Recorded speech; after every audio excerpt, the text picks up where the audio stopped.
Hey everybody, this is Scott Mann, CEO and founder of the Stability Institute, where we broker knowledge and connect stability professionals on tough stability problems all over the world. And I want to thank you for dialing in to another one of our video series that focuses on stability tradecraft and on partner organizations that are out there doing great work. And today is certainly no exception to that. Got my good buddy Jim Hake here, who has actually hosted us out at the Spirit of America office out in lovely LA.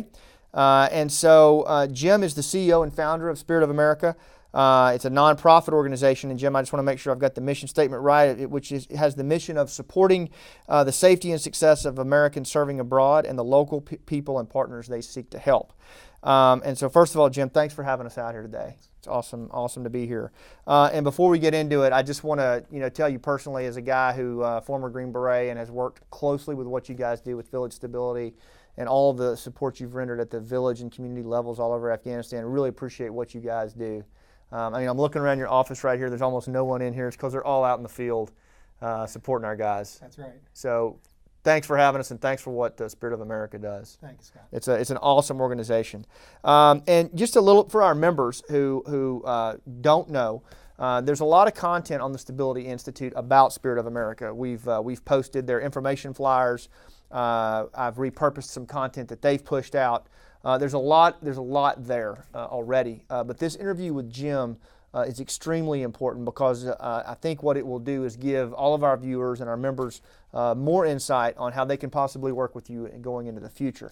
But I met Jim when village stability operations were still underway quite a bit in Afghanistan. He was good enough to come to an academic week, and he and I have worked very closely together on linking up Spirit of America with the special operations community, and that he just continues to expand that. So Jim, let's jump right into it. What led you, you're a guy who has done everything in the tech sector, everything in the civilian sector, extremely successful. What led you to stand up an organization like Spirit of America? Well, there were two things. The first one were the attacks of 9/11. Okay. And so after 9/11, I wanted to do something to help. And I didn't have any government or military background at all, but I did have a very deep belief that what our country stands for in the world matters, not just to Americans, but for the world. And I wanted to do my part to help. My dad, as you know, had served in World War II. He and his generation did their part. I wanted to do mine.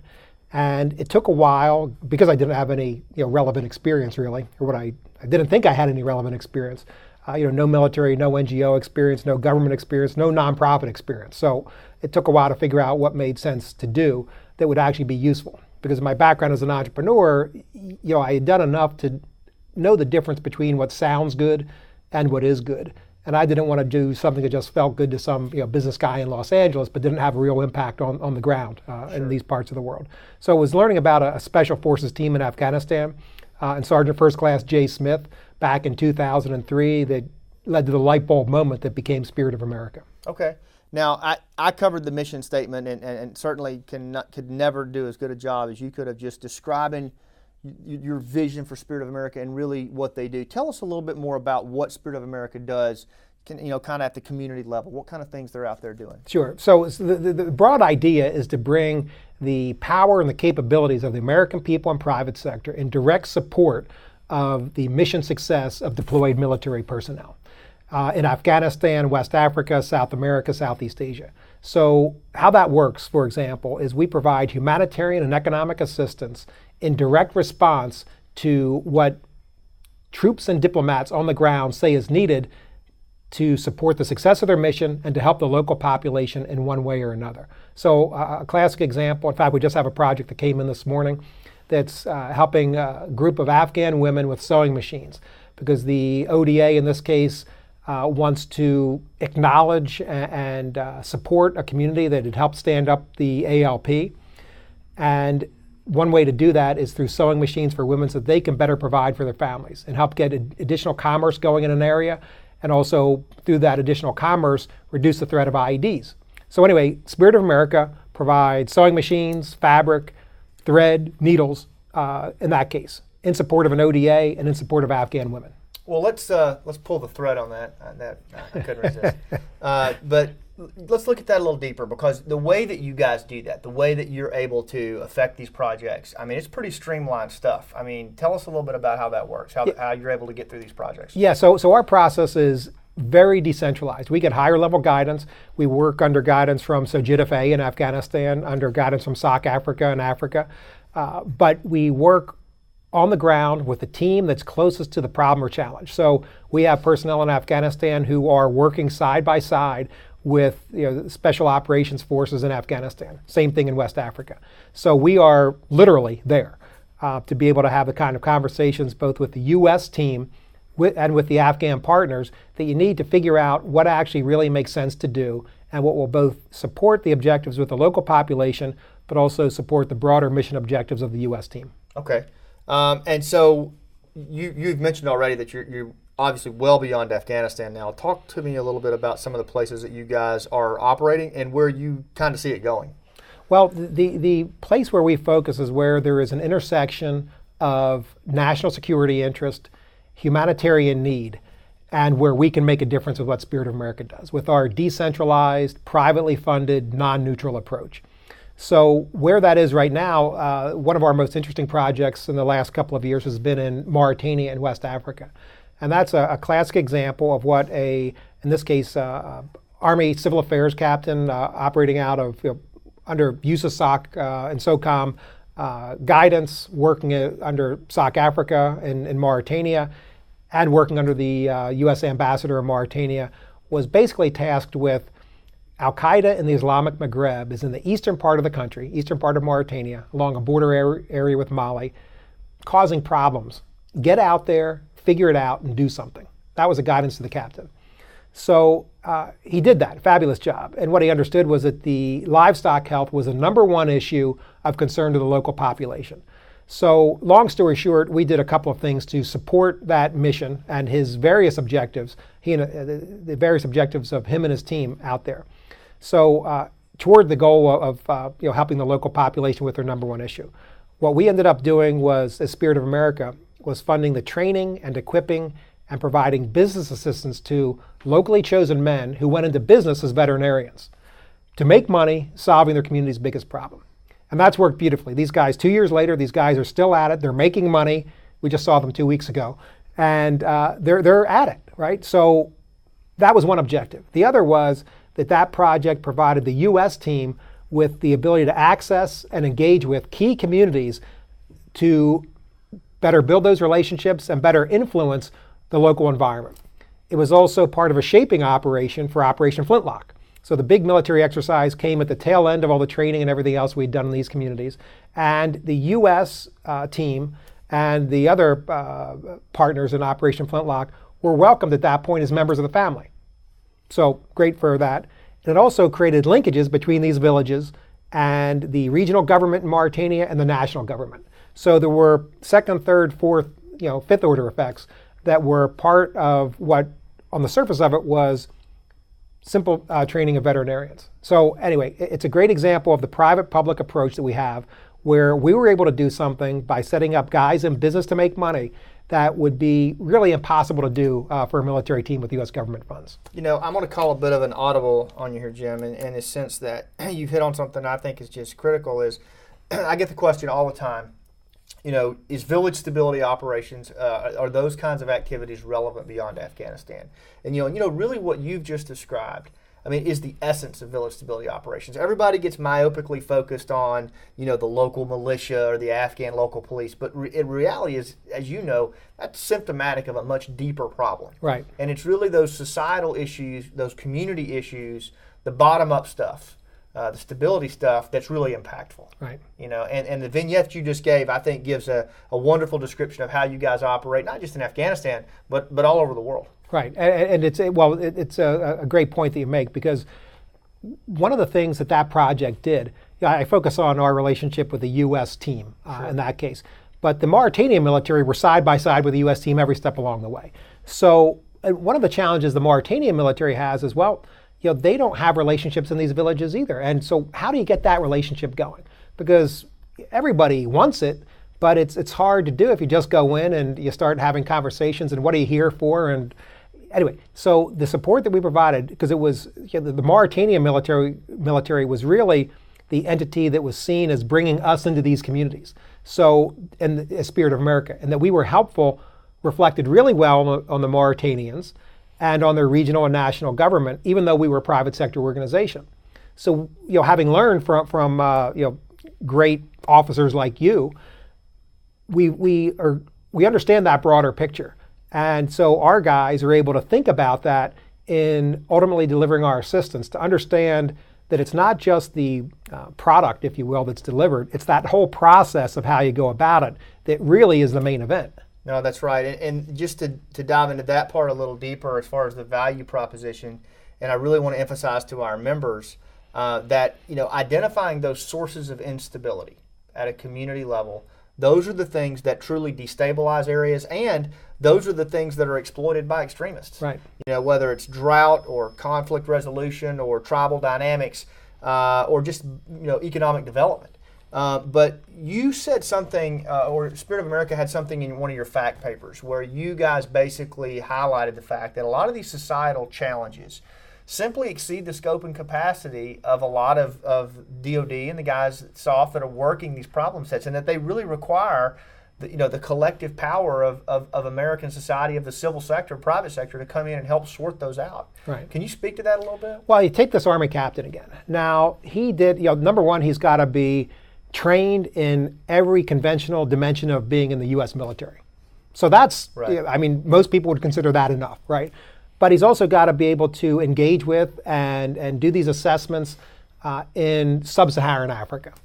So he's got to do the part, in addition to the conventional military piece, which is getting out there, figuring out what the issues are. So to have him do those first two things and expect him to be an expert in whatever issue might come up, whether it's livestock health, could have just as easily been water or healthcare. Who knows? The point is that was identified by the local community as the issue. So to expect that person, that captain, to be able to have all that figured out and to be able to devise a solution on his own, it's just, no one in the world can do that.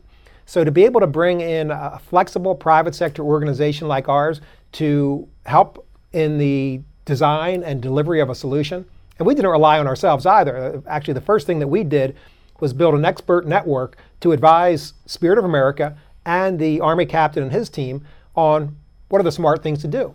So, because none of us were experts in livestock health in sub-Saharan Africa. So that expert network had someone from Vets Without Borders, Heifer International, a great USDA rep from Senegal, a Tufts professor who had done community animal health worker work in Afghanistan. And so that took about 2 weeks to put together a mini brain trust that we were able to tap into. So if you view that Army captain again, you're down there out in what most people would consider to be no man's land. And now all of a sudden you have this giant brain to tap into to help you figure out what to do. That is a good day. It absolutely is, and I really want to emphasize that to our members that are looking to work in these rough places. You guys aren't everywhere, but you are in a lot of the places where our folks are in the special operations community, and not just special operations, but other entities of the U.S. government that are working stability issues in these tough places.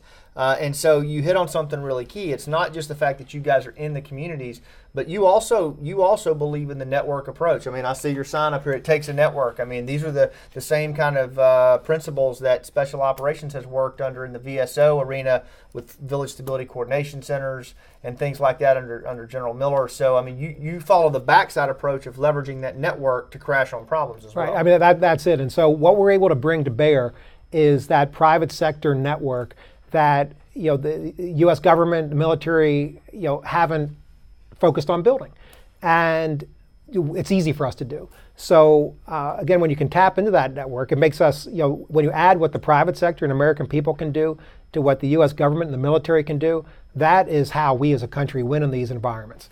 And so we're able to bring in that private sector network part of it. And I just want to, the trifecta to me in the way that you've set this whole thing up. You get out there in the communities, you guys get their boots dirty, you've got a massive network approach, but you've also got some horsepower at the advisory level. Tell us a few of the folks that you have on the advisory board, because I think it gives some perspective on the level at which you're able to pull expertise and bring champions to bear. Well, yeah, you mentioned the quote, "It takes a network." That's actually a quote, as you know, of General Stan McChrystal. Right. And General McChrystal has been on our advisory board for the last few years, and he has made an enormous intellectual contribution to how we think about the work that we do.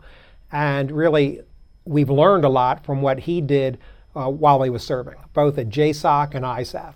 And you can look from how our office is organized here, an open office architecture so that it makes it much more communicative and collaborative among the team, to understanding the principles of openness and shared consciousness and shared purpose. Those were, we weren't thinking about those in exactly the same way until General McChrystal came along and helped us understand how the pioneering work that he had done in the military actually applied to this other domain. So if you view the JSOC work that he did at JSOC, and I don't consider myself any sort of an expert on this, but what the transformation that he did when he was fighting Al-Qaeda in Iraq with JSOC was to decentralize and create a speed and flexibility in those direct action missions, which was game-changing, right? Which some say actually is what turned around the war in Iraq.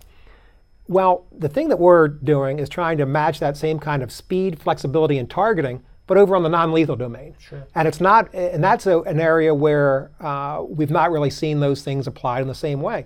Unfortunately, much aid and assistance in the conventional approaches tends to start big and then try to squeeze down into a small place. And my background, as you know, is as an entrepreneur, and that's always bottom up. It's always ground level, and if it works, you do more of it. But you don't start really big and try to make it small. You start small and try to make it big. Sure. And I think that's more in keeping with the missions and challenges that SF personnel are having in various parts of the world. Right. Let's talk about Afghanistan for a second.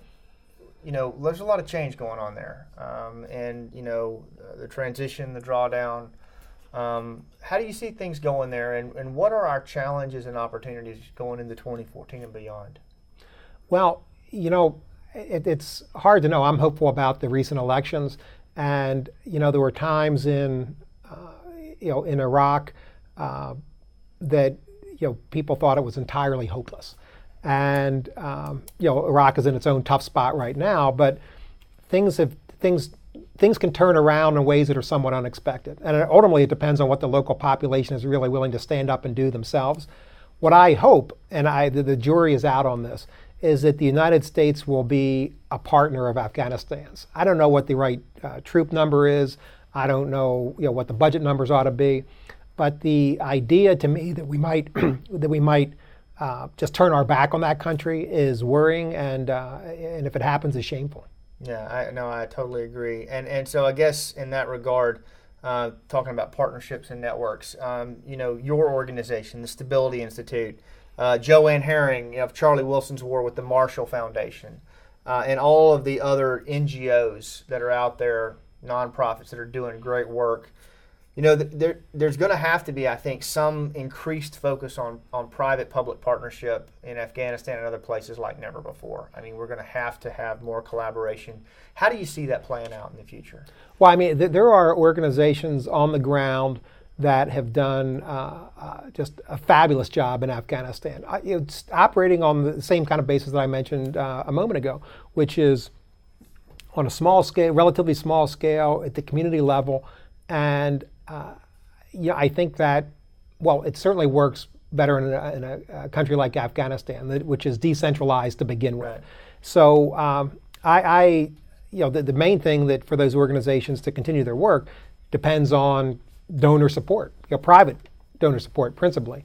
And again, in the world of philanthropy, I hope that the donor community sticks with those organizations who have not been government contractors, but who have been down there doing the hard, unglamorous work of really meeting the needs of communities and helping those communities get a better start on the road to the future. No, I agreed 100%. And it's beyond Afghanistan. It's not just Afghanistan that we're going to need that kind of donor support.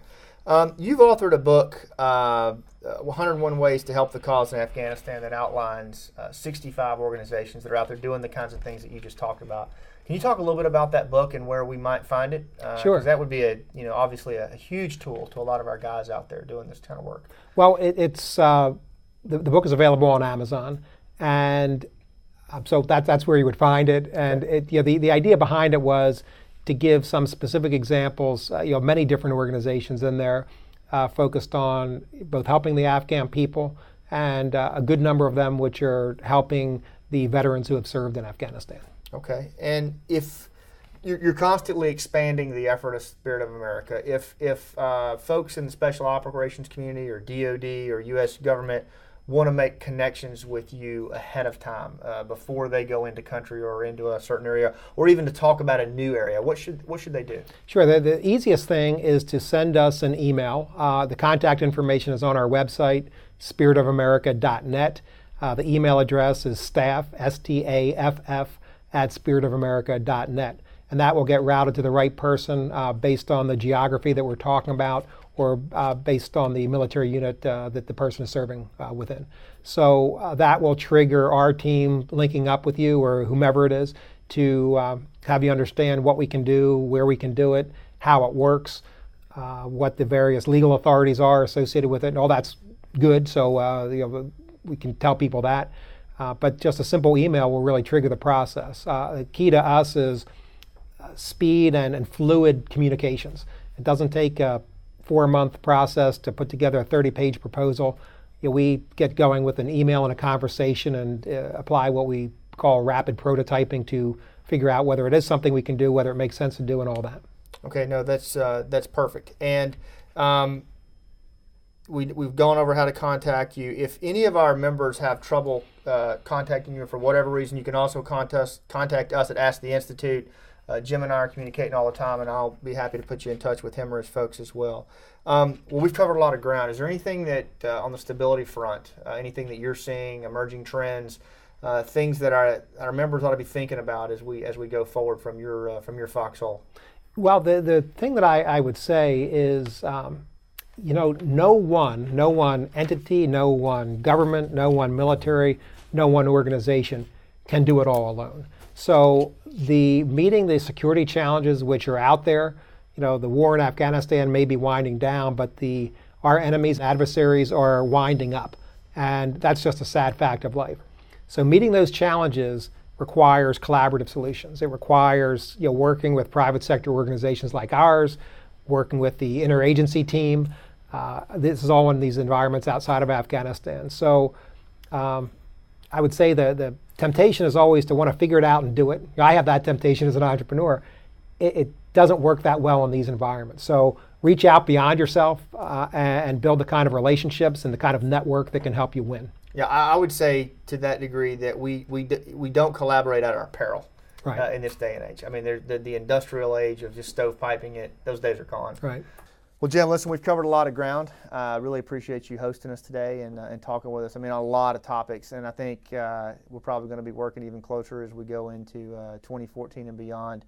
But again, thanks for everything that the Spirit of America does and for hosting us today. Appreciate it. Awesome. Thanks for coming by. Great to chat with you again. Okay. And to our members, appreciate you watching today.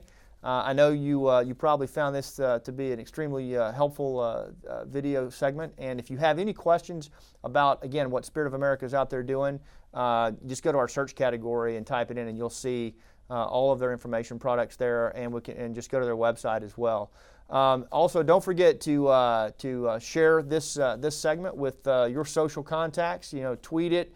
Like it, forward it, anything you need to do to get it out there and help folks become more aware of what Spirit of America is doing, because at the end of the day, that's what this is all about. It's about building that network, sustaining that message, and getting this in front of the people that need it. And there's a lot of people out there that could really benefit from what these guys are doing in these rough places, and they may not know it's available. So do your part, reach out to your contacts, and help keep spreading the word. Until next time, this is Scott Mann, CEO and founder of Stability Institute. Thanks for watching.